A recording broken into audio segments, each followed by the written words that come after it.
하이델베르그 교리문답 제20주일 제53문 성령에 관하여 무엇을 믿습니까? 첫째, 성령님은 성부와 성자와 함께 참되고 영원한 하나님이십니다. 둘째, 성령님은 참된 믿음으로 그리스도와 그분의 모든 은덕에 참여시키시고 나를 위로하시며 나와 함께 영원히 계시기 위해 나에게도 또한 주어졌습니다. 말씀 봉사 후에는 니케아 신경을 통해 우리 함께 신앙을 고백하고 찬송 46장의 2비절, 3절, 4절을 이어서 부르도록 하겠습니다.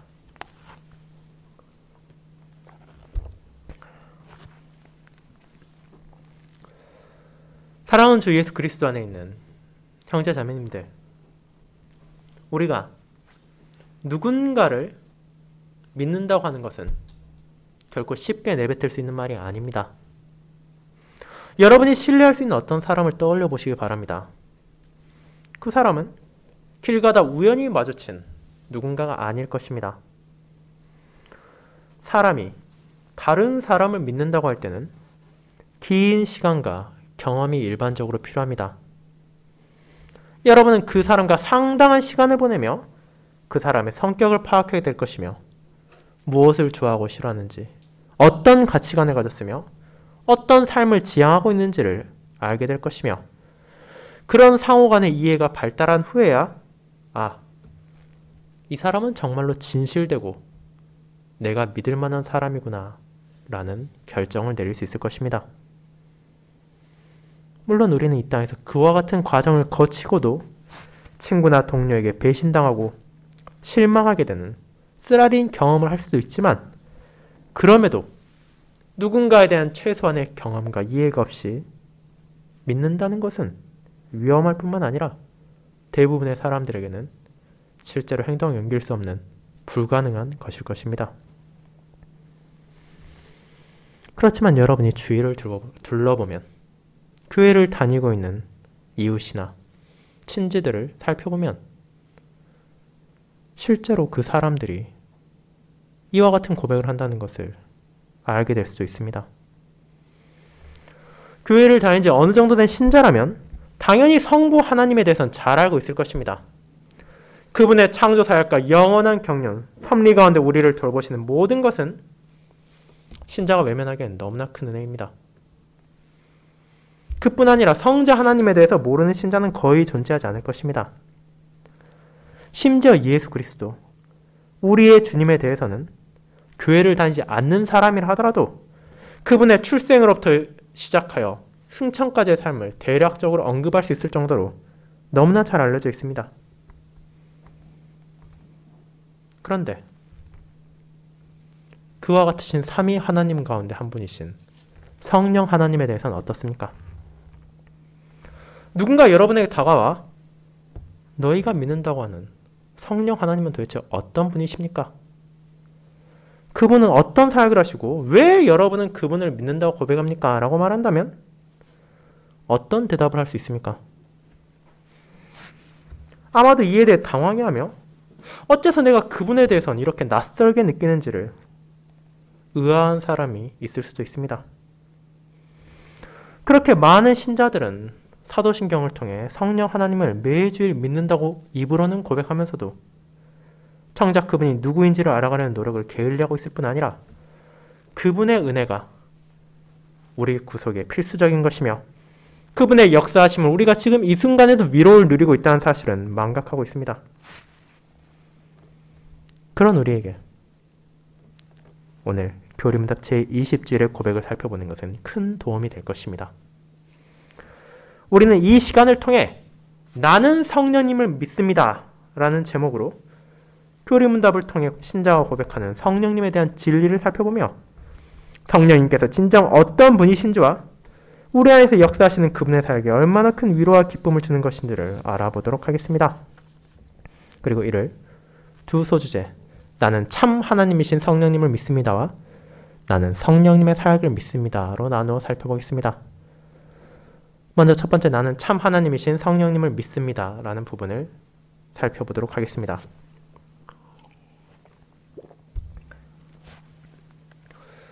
형제자매 여러분, 지난 몇 주간의 시간을 거쳐 우리는 성자 하나님과 우리의 구속에 관한 사도신경의 고백의 의미를 돌아보는 시간을 가졌습니다. 여러분은 이 모든 시간을 통해 무엇을 되새기고 깨달을 수 있었습니까? 어쩌면 우리가 머릿속으로는 잘 알고 있지만 실제 삶에는 연결하지 못했던 진리를 붙잡았을 수도 있습니다. 혹은 우리가 잊고 있었던 이 주님의 구속의 은혜를 받은 자로서의 삶의 소명을 깨달은 사람도 있을 것입니다. 그렇게 예수, 자신의 백성을 죄에서 건지기 위해 그리스도로서 소명을 다하신 하나님의 독생자이시며 우리의 주님이신 분의 사역을 돌아보며 그분의 공로로 주어진 구속의 은혜를 살펴보는 것은 그분의 백성들이 언제나 큰 기쁨과 감사를 줍니다. 그 가운데서 지난주일 우리는 교리문답 제19주일의 내용 가운데 특별히 제52문답을 통해 그분의 재림에 관한 진리를 살펴보았습니다.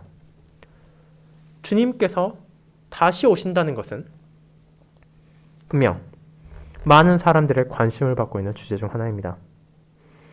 특별히 오늘날까지도 수없이 많은 이단과 거짓 교사들은 이 재림에 대한 잘못된 가르침을 주장하고 있으며 신자를 향한 그런 유혹은 주님께서 이 땅에 다시 오실 때까지 멈추지 않고 계속될 것입니다. 그렇다면 그리스도께서는 왜 다시 오십니까? 신자는 하나님의 말씀을 믿기에 당연히 그 가운데 약속된 주님의 재림 그 자체를 의심하진 않을 것입니다. 하지만 그럼에도 종종 있는 것이 그분께서 왜 다시 오신지에 대한 목적입니다. 사도신경 1을 간명하게 요약합니다. 산자와 죽은 자를 심판하러 오실 것이라고 말입니다. 그분께서 다시 오실 때 온 인류가 주님의 재판정 앞에 서게 될 것입니다. 그리고 이 심판은 아담과 하와의 타락 이후 선고되었던 영원한 죽음이 실제로 집행되는 순간이 될 것입니다. 영원하시고 지극히 높으신 하나님을 향해 인간이 죄를 저질렀기에 그 죄에 대한 대가로 몸과 영혼에 대한 영원하며 가장 두려운 형벌이 내려질 것입니다. 하나님께서는 영원한 경륜 가운데 인내하시며 그분의 복음이 온 세계로 전파되고 자신이 택한 모든 백성들이 믿음 안에서 그분께로 나오기를 기다리시지만 그런 자비로움이 그분의 공의를 제거하는 것은 아니기 때문입니다. 이제 하나님의 독생자이신 그리스도께서 다시 오실 때 복음을 거부한 모든 죄인들은 자신들에게 주어질 합당한 형벌이 얼마나 두려운 것인지를 비로소 깨닫게 될 것입니다. 하나님의 자비로우심을 외면하고 그분의 인내를 조롱하며 마귀의 세력과 영합하여 하나님을 대적하고 교회를 박해한 자들은 그들의 죄악에 대한 대가로 영원한 벌을 받게 될 것입니다.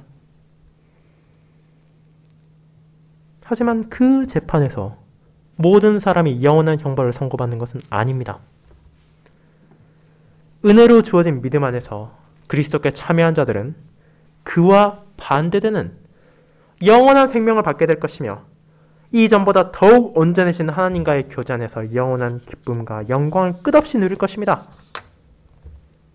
그렇게 신자가 그리스도의 재림을 바르게 이해한다면 그 날은 두려움의 대상이 아니며 우리가 피해야 할 날이 아니며 오히려 간절히 소망하고 바라봐야 할 그와 같은 아름다운 기다림의 날이 될 것입니다. 자, 그렇다면 그 기다림은 대체 언제 끝납니까? 주님께서 언제 다시 오십니까? 많은 사람들은 그분의 재림에 대해서는 믿으면서도 오늘은 아니겠지, 혹은 내일은 아니겠지라는 막연한 확신을 가지고 있습니다. 또한 그와 정반대로 오히려 나는 그분께서 언제 오시는지를 구체적으로 날짜까지 지정해서 알 수 있다는 사람들도 있습니다. 분명 주님께서는 다시 오십니다. 하지만 그분이 오시는 시기에 대해서는 그 누구도 알 수 없다고 주님께서는 선언하셨습니다. 그분께서 지금 우리가 예배를 드리고 있는 이 순간 오실 수도 있으며 내일 오실 수도 있고 혹은 우리 모두가 이 세상을 떠난 후에 오실 수도 있습니다. 그리고 이와 같이 주의 날이 도둑같이 찾아올 수 있다는 진리는 우리 모두가 항상 주님의 날을 바라보며 준비된 삶을 살아야 한다는 소명을 잊지 않게 해줍니다. 사도 베드로는 그와 같이 다시 오실 주님을 바라보며 살아가는 자들의 삶을 다음과 같이 말했습니다. 거룩한 행실과 경건함으로 하나님의 날이 임하기를 바라고 간절히 사모하라고 말입니다. 그는 주님께서 오시면 우리가 이 땅에서 받은 소명이 아무 필요도 없으니 내팽겨치르고 그저 주님만 바라보려 하지 않습니다. 오히려 정반대입니다. 주님이 오시는 것을 알고 있기에 더더욱 이 땅에서 주어진 소명에 신실하며 경건하고 신실하게 살라는 것입니다. 그리고 바울 역시도 동일한 주제로 전한 것처럼 우리가 주님의 다시 오심을 확신한다면 그것은 우리에게 주어진 이 일상의 소명에서도 더욱더 집중하게 만듭니다. 우리의 말, 우리의 행동이 다시 오실 주이신 그리스도를 반영할 수 있도록, 우리를 통해서 그분의 복음이 전파될 수 있도록, 우리의 시선이 이 땅이 아니라 오실 그리스도께서 지금 계신 하늘을 바라볼 수 있도록, 그리고 그곳의 것을 추구하며 살아갈 수 있도록 우리는 해야 합니다. 그리고 그런 우리에게 필요한 모든 은혜를 주께서 풍성히 내려주십니다. 매주일 진리의 말씀을 전해주시고 성찬과 세례를 통해 그분의 복음을 듣고 경험하게 하십니다. 비록 나 자신은 여전히 부족하지만 그런 우리와 함께 하신 예수님의 은혜 가운데 이 땅에서 받은 소명을 신실히 수행하며 거룩과 경건함으로 세상의 빛과 소금이 되어 살아가는 삶을 살아갈 수 있습니다. 우리가 주님의 재림을 확신하기에 그 날을 바라보며 그런 삶을 하루하루 살아간다는 것은 우리에게 고역이나 무거운 짐이 아니라 도리어 기쁨이며 위로로 가득 찬 감사의 열매로 맺혀질 수 있습니다. 이것이 바로 주님의 재림, 심판주로 다시 오실 그리스도께서 우리에게 베푸실 은혜를 고백하는 신자가 누릴 수 있는 참된 부속의 은혜이자 복음이었습니다. 이와 같이 성자 하나님에 대한 이 모든 아름다운 고백을 마친 우리는 사도신경의 마지막 부분으로 향하게 됩니다. 교림답 제20주일의 윗부분에 나와 있듯이 이는 성령 하나님과 우리의 성화라는 주제에 대해 다루고 있습니다. 그리고 이에 속한 제20주일부터 제22주일까지를 통해 성령 하나님께서 우리의 구원을 위해 어떤 역사를 하시며 그것을 통해 받게 되는 우리의 성화가 도대체 무엇인지를 우리는 차근차근 알아갈 것입니다. 하지만 그 모든 것을 살피기 전 먼저 우리가 생각해야 하는 것이 있습니다. 그것은 바로 대체 성령 하나님이 어떤 분이신지에 대한 진리입니다. 교회를 다니는 신자라면 당연히 성령 하나님에 대해 부인하지 않을 것이며 그분을 믿는다고 말할 것입니다. 교회의 보편적인 신조인 사도신경 이를 고백하며 니케아 신경이 전할 뿐 아니라 아타나스 신경 또한 이 성령 하나님에 대해 성도들이 믿음을 붙잡도록 인도합니다. 이 모든 신조를 부정하는 극단적인 형태의 교회라 자칭하는 곳에 소속된 것이 아니라면 최소한 그리스도인이라면 사도신경 정도는 매주일 예배 시간에 고백하게 될 것입니다. 하지만 놀랍게도 이 성령 하나님에 대한 이해는 각각의 교단에 따라 심지어 같은 교회에 다닌다 하더라도 성도 개개인의 생각에 따라 천차만별인 경향을 띠고 있습니다. 오순절파 교회에서는 성령 하나님의 위격을 축소하고 그분을 신적인 능력의 일부로만 바라보는 성향을 가질 뿐 아니라 다른 교회에서도 그와 같은 생각을 받아들이는 목회자들이 있고 신자들이 있습니다.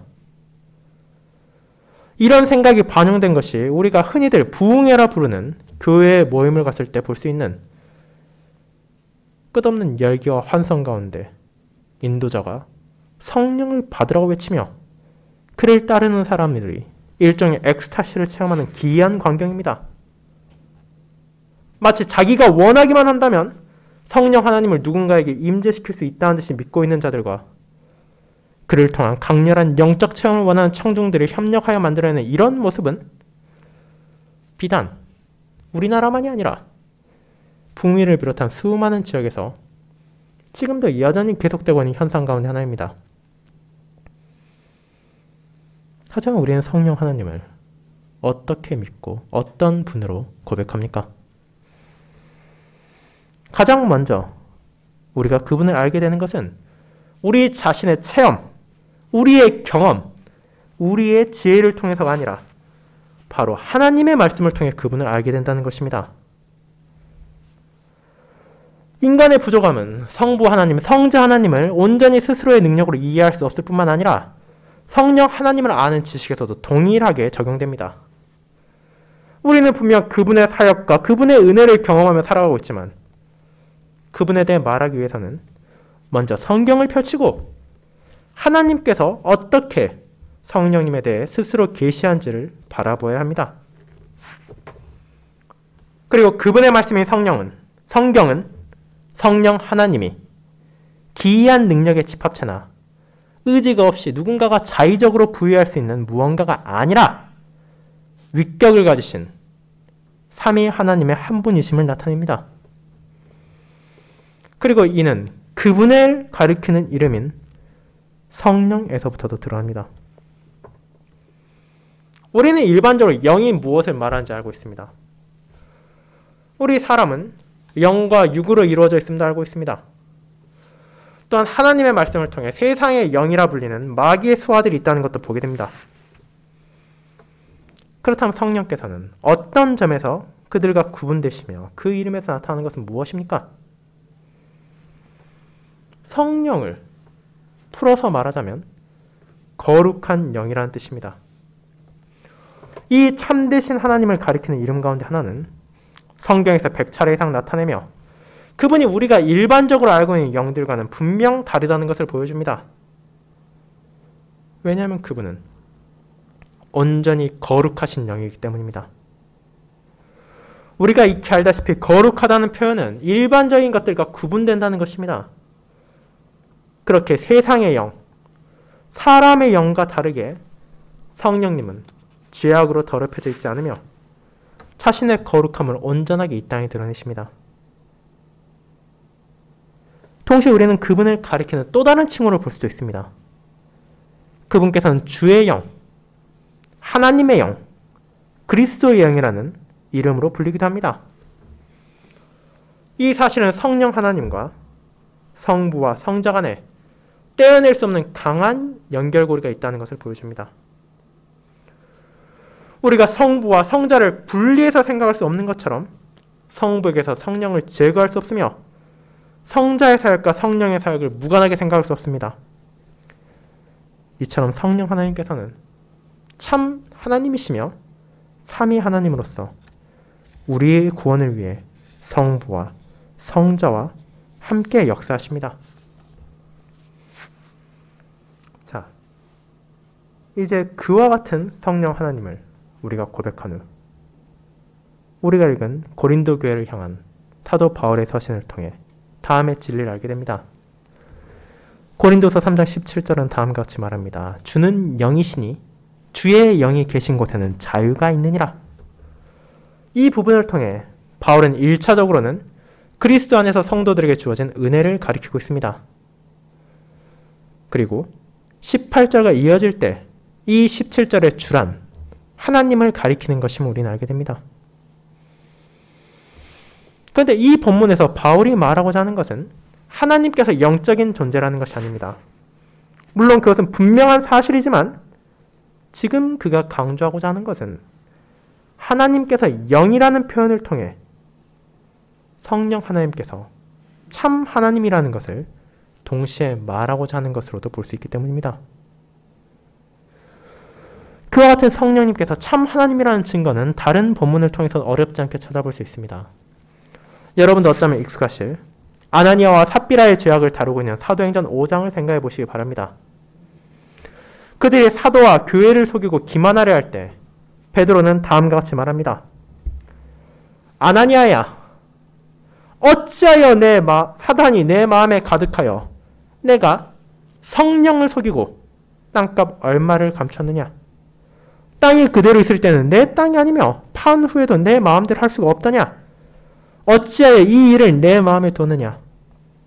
사람에게 거짓말한 것이 아니요 하나님께로다. 베드로의 이 선언을 주의 있게 살펴본다면 여러분은 그가 처음에는 아나니아가 성령님을 속이려 했음을 지적하지만 이어지는 말에서는 그가 하나님을 향해 거짓말했다고 선언함으로써 이 두 주어가 동일한 대상을 가리키기에 사도가 지금 아나니아와 성도 앞에서 성령님이 참 하나님이라는 사실을 증언한 것임을 알 수 있습니다. 이와 같이 베드로와 바울이 전한 성령님께서 참 하나님이라는 진리는 그들이 스스로 만들어낸 것이 아닙니다. 제53문이 인용하고 있는 또 다른 성경 본문이자 신자들에게 주어진 소명을 알려주는 마태복음 28장 19절은 다음과 같습니다. 그러므로 너희는 가서 모든 민족을 제자로 삼아 아버지와 아들과 성령의 이름으로 세례를 베풀고. 여러분이 주님께서 제자들에게 주신 이 명령을 주의 깊게 생각해 본다면 성령 하나님을 의지가 없는 능력으로 생각하는 것이 얼마나 잘못된 것인지를 금방 알아차릴 수 있습니다. 만약 성령님이 일부 사람들이 생각하는 것처럼 그저 특이한 능력을 가리키기만 한다면 예수님께서 아버지와 자신과 함께 성령의 이름으로 세례를 베풀라고 하실 리가 없기 때문입니다. 그렇게 사랑하는 형제자매 여러분, 이 모든 것을 바르게 하는 것, 성령님께서 진정으로 세상의 영과 다른 거룩한 영이시며 하나님의 영이실 뿐 아니라 참 하나님이라는 것을 말씀 가운데 이해하는 것이 우리에게 필요한 것임을 알 수 있습니다. 만약 우리가 성령 하나님을 누구신지도 모르면서 그리고 알려고 하지도 않으면서 우리 입으로 그분을 믿는다고 말한다면 그것은 그저 입에 발린 말에 불과하며 실제로는 사도신경을 통한 우리의 고백이 우리의 삶에는 어떤 영향도 미치지 않을 것이라는 위선적 삶의 반증에 불과합니다. 여러분이 잠시 시간을 내어 우리의 새 보편신조와 일치신조를 읽어본다면 그 가운데 무엇도 성령 하나님에 대해 가볍게 대하고 있지 않음을 깨달을 수 있습니다. 그 모든 신앙의 고백들은 성령 하나님을 참되신 하나님, 삼위 하나님 가운데 한 분으로서 알려주고 있으며 이는 무엇보다도 하나님의 말씀 자체에서 계시된 것입니다. 이와 같은 성령 하나님에 대한 진리는 우리 신자가 참된 구원의 은혜 가운데 살아가며 이 땅에서 감사의 열매를 맺고 위로를 받으며 살아가는 데 있어서 필요한 핵심적인 진리 중 하나입니다. 그렇게 우리는 정말로 그분을 바르게 알기를 원해하며 하나님의 말씀 가운데 드러난 그분을 깨닫고 그분에 대한 믿음을 고백해야 합니다.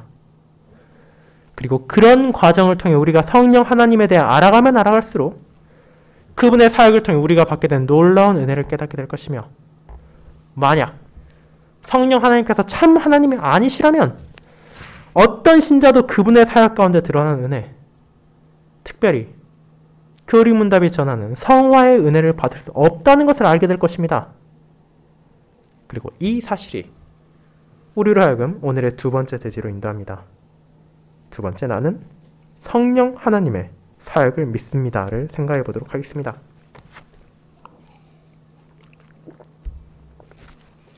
성도 여러분, 우리가 이와 같은 성령 하나님에 대해서 알게 되었다면 이제 그분의 사역과 그로 인해 주어지는 은혜를 바라볼 수 있습니다. 그렇다면 여러분은 성령 하나님의 사역에 대해 무엇을 알고 계십니까?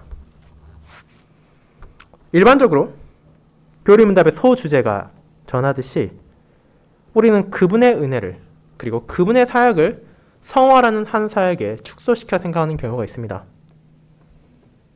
물론 그 사역은 분명 성령님께서 우리 안에 끊임없이 역사하시는 놀라운 은혜입니다. 하지만 그에 대해서만 그분의 사역을 한정해서는 안 됩니다. 우리가 이미 제8주일 설교에서 살펴보았듯이 그리고 오늘 앞선 첫 번째 대지에서 들으셨던 것처럼 삼위 하나님의 사역은 완벽하게 분리해서 성부의 일은 성부께만, 성자의 일은 성자께만, 성령의 일은 성령께서만 하시는 것이 아니기 때문입니다. 삼위 하나님께서는 그 모든 일에 함께 하시며 역사하시기 때문입니다. 그렇게 성령 하나님께서는 성부 하나님의 창조 사역에 함께 하셨을 뿐 아니라 성자 하나님의 구속 사역에도 함께 하셨습니다. 물론 그럼에도 각각의 위격께서 맡으신 주된 사역이 있습니다. 성부께서 온 세상의 창조와 섭리를 관장하시고 성자께서 자신의 백성을 구속하신 일을 성취하신 것처럼 성령 하나님의 대표적인 사역이 바로 교리문답이 말하는 우리의 구원 가운데 특별히 성화와 관련되어 있습니다. 이 성화라는 표현을 풀어서 설명하자면 거룩하게 한다는 것입니다. 우리는 여전히 부족하고 온전하지 못합니다. 그러나 우리가 앞서 고백한 그리스도의 공로와 그를 통해 주어진 유익을 살펴볼 때 깨달은 것처럼 성령 하나님께서 우리의 주님께서 그분의 공로로 우리를 통해 얻으신 유익들을 우리에게 적용시키시며 그에 따라 우리가 살아갈 수 있도록 인도하십니다. 그것이 어떤 방식으로 이루어지는지도 우리는 이미 고백했습니다. 제7주일에서 여러분은 참된 믿음에 대해 고백하며 그리스도에게 접붙여지는 그 믿음, 그리스도의 모든 은덕을 받아들이게 되는 그 믿음이 우리가 스스로 만들어내는 것이 아니라 성령께서 복음으로 내 마음에 일으키신다는 것을 붙잡았습니다. 그뿐 아니라 몇 주 후에 살필 제23주일에서는 하나님 앞에서의 의로움 역시 참된 믿음을 통해서라는 것을 고백하게 될 것입니다. 그렇게 성령 하나님께서는 우리에게 믿음을 심어주시고 그 믿음을 통해 우리가 그리스도와 연합하게 하십니다. 자, 그렇다면 이 참된 믿음은 어떻게 우리에게 주어집니까? 성령 하나님께서 우리에게 어떻게 믿음을 심으시고 그 믿음으로 거룩한 삶을 살아가게 하십니까? 그 답은 우리가 앞서 고백한 것처럼 성령께서 복음으로 내 마음에 일으키신다는 것입니다. 성령님께서 복음을 사용하셔서 이 믿음을 바로 저와 여러분 안에 심어주셨습니다. 그렇다면 여기서 다시 한번 더 거슬러 올라가 보도록 합시다. 우리가 거룩한 삶을 살아갈 수 있도록 믿음을 일으키신 데 사용하는 복음이란 대체 어떻게 신자에게 주어졌습니까? 여러분 앞에 지금 놓여있는 하나님의 말씀, 이 성경이 어떤 방식을 통해 작성되고 지금까지 전해지고 있습니까? 이것이 세상 사람들이 주장하는 것처럼 그저 사람의 기록물이며 여러 가지 창작과 거짓이 혼재되어 있는 저작물에 불과합니까? 그렇지 않습니다. 사도 베드로는 성경에 어떻게 기록되었는지를 다음과 같이 전합니다. 베드로후서 1장 20절 21절은 이렇게 선언하고 있습니다.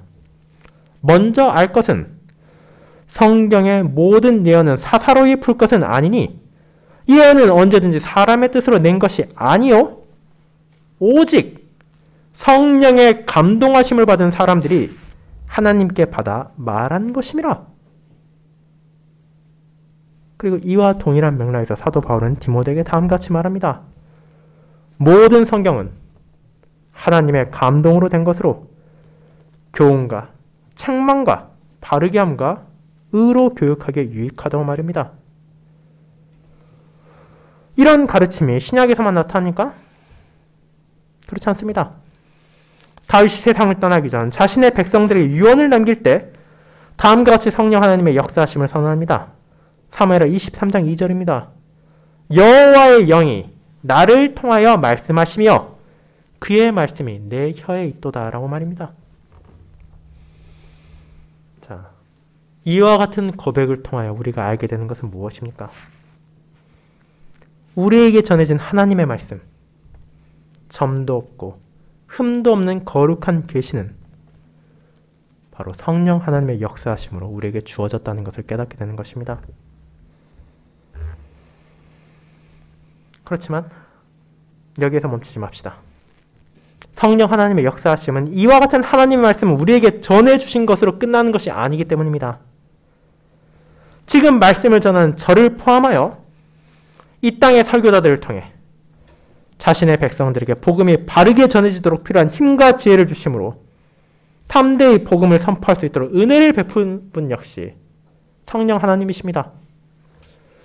그분의 은혜와 그분의 인도가 없다면 어떤 목사도 복음을 바르게 선포할 수 없을 것이기 때문입니다. 하지만 동시에 아무리 복음이 주어지고 목회자들을 통해 선포된다 하더라도 우리 인간의 능력으로 그것을 받아들일 수 있습니까?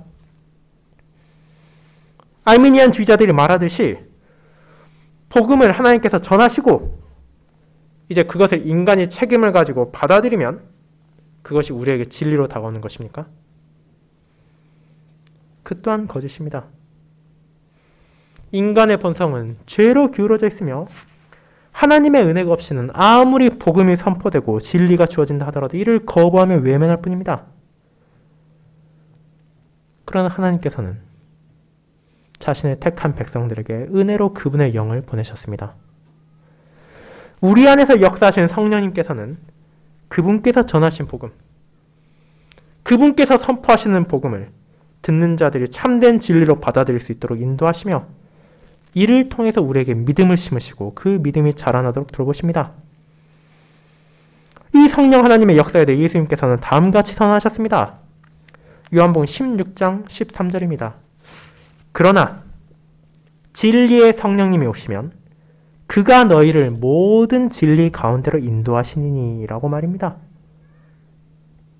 이를 통해 우리가 깨닫는 것은 주님께서 성령님의 지도와 성령님의 인도가 없다면 우리가 그와 같은 진리로 스스로 나아갈 수 없다는 것을 말하셨다는 것뿐만이 아니라 동시에 그분의 은혜가 있다면 비록 우리같이 어리석고 무지한 존재를 하더라도 그 은혜 가운데 진리로 향할 수 있다는 것을 깨닫게 하신 것입니다. 그렇게 우리는 성령 하나님의 역사하심으로 거룩한 복음을 전해받고 진리의 말씀을 매주일 들으며 참된 자유를 얻게 됩니다. 우리에게 주어진 진정한 자유, 주의 영이 계시는 곳에만 존재하는 자유란 바로 죄로 기울어진 우리의 옛 본성으로부터의 자유이며 마귀와 죽음의 족쇄에서 해방된 자유입니다. 자, 그렇다면 그 자유를 여러분은 어떻게 누리고 계십니까? 이 자유의 삶은 우리가 성령님의 인도에 따라 하나님을 사랑하고 이웃을 사랑하는 데 필요한 일들을 행하는 것으로 열매 맺으며 점점 더 주님을 따라 변화해가는 것으로 드러납니다. 우리의 능력으로는 결코 할 수 없던 선행, 우리의 능력으로는 결코 실천할 수 없던 하나님의 뜻에 따르는 삶을 살아가게 되며 그분의 목소리를 청종하게 되며 하나님의 복음을 믿으며 전할 수 있는 삶이 성령님의 은혜로 우리에게 주어졌습니다. 이를 다르게 말하자면 우리의 죄악된 옛 본성을 죽이고 주님 안에서 주어진 새 본성을 따라 살아가므로 주님의 형상을 닮아가는 과정으로 나아간다고도 할 수 있을 것입니다. 그것이야말로 우리가 성령님의 사역으로 누리는 성화의 은혜이며 우리가 이 땅에서 주님의 영광을 바라보며 끝없이 나아가는 거룩함의 길입니다. 참 하나님이신 성령님께서는 그와 같은 삶을 우리가 나아갈 수 있도록 지도하시며 인도하시는 사역을 지금도 계속하고 계십니다. 사랑하는 성도 여러분, 이제 여러분은 성령 하나님이 누구이신지 그분의 사역이 어떤 것인지를 알게 되었습니다. 물론 우리가 오늘 이 시간 다룬 부분은 성령님과 그분을 통해 주어진 은혜에 관한 진리 가운데 극히 일부에 한정된 것입니다. 그럼에도 이 시간을 통해 저는 여러분이 왜 우리가 그분을 믿어야 하는지에 대한 이유를 깨달으셨길 바랍니다. 신자가 성령님을 바르게 알지 못하고 그분의 은혜의 핵심을 외면한 채 피상적인 이적이나 기적에만 집중한다면 그는 진정한 구원의 위로를 얻지 못한 채 눈에 보이는 은사에만 집착하는 과오를 범하는 것입니다. 만약 성도가 성령 하나님을 부인한다면 이는 그 자신의 믿음을 부인하는 것입니다. 우리 중 그 누구도 자신의 능력으로는 믿음을 획득할 수도 없고 복음을 깨달을 수도 없을 뿐 아니라 우리에게 전해진 복음을 믿을 수도 없습니다. 그렇게 복음과 믿음이 우리에게서 사라진다면 남는 것이 무엇입니까? 그것은 영원한 죽음과 멸망뿐입니다. 믿음 없이는 구원이 없으며 구원에 대한 확신 없이는 어떤 위로도 존재하지 않을 뿐 아니라 이 위로를 부인한다는 것은 결국 그리스도의 공로를 부인한다는 것이기에 이와 같은 사람은 이 땅에서 진정 비참과 괴로움만을 안고 살아갈 뿐입니다. 하지만 지금 여러분 안에서 역사하시는 성령 하나님께서는 그런 멸망의 길로 여러분이 나아가지 않도록 붙잡아 주시고 인도해 주십니다. 주의 영이시며 거룩한 영이신 참 하나님께서 우리를 자유롭게 하실 뿐 아니라 그 자유 안에서 살아갈 수 있도록 우리의 길을 밝히 비추시고 우리의 발걸음을 인도해 주실 뿐 아니라 그 길을 나아가는 데 필요한 모든 힘과 지혜를 풍성히 내려주십니다. 그리고 그 길을 하루하루 걸어가는 동안 우리는 점점 우리의 주님을 닮아 변화해 나가며 마침내 그리스도의 날 그 모든 성화의 완성인 영광을 누리게 될 것입니다. 그렇기에 성령 하나님을 믿는다는 고백은 신자에게 진실로 중요한 고백입니다. 성부 하나님을 믿는 것이 그리스도인에게 필수적인 것이며 성자 하나님을 믿는 것이 그분의 백성들에게 예외가 될 수 없는 핵심적인 복음의 진리인 것처럼 성령 하나님을 믿는 것 또한 우리가 반드시 붙잡아야 하는 은혜의 복음입니다. 그렇게 저는 이번 한 주의 삶에서 여러분 역시 이 성령 하나님에 대한 믿음을 담대하게 고백하시길 바랍니다. 그분의 인도에 따라 성화의 길, 거룩함을 향해 한 걸음씩 나아가며 우리에게 주어질 영광을 바라보는 감사의 삶을 위로와 기쁨 가운데 누리시길 바랍니다. 아멘.